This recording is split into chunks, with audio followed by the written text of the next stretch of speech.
Before you begin, consult both the vehicle manual and the car seat manual for instructions. In this video, you will learn general steps to install a rear-facing only car seat with a seatbelt. First, store the UAS connectors on the base.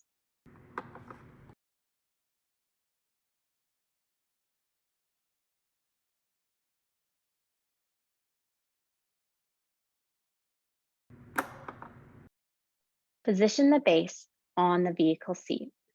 Look for a recline indicator. The indicator may be located on the carrier portion of the car seat. Some rear-facing only car seat bases have an adjustable recline. If the seat is not reclined enough, check the manual to see if you may use a tightly rolled towel, a piece of pool noodle, or multiple pool noodles taped together to change the recline angle. Route the seatbelt through the belt path of the base and buckle it. Make sure the seatbelt is flat and not twisted.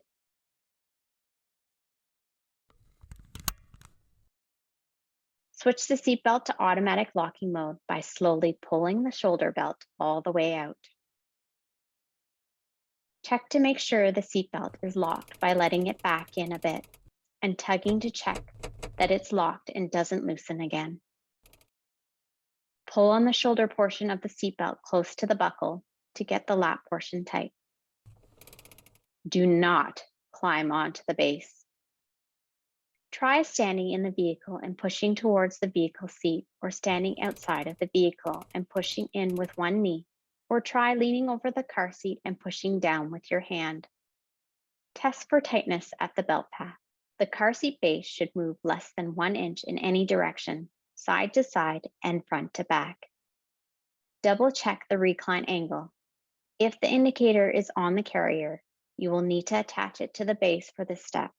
For a newborn, it is important to make sure the car seat is as reclined as allowed. If the recline angle is not correct, uninstall the base and make adjustments. Check the manual to know how much of the car seat must be on the vehicle seat. Not all car seats allow overhang. Attach the carrier to the base and make sure it fully connects. Gently tug on the carrier handle to make sure it is attached to the base. If you are having difficulty, try installing with UAS.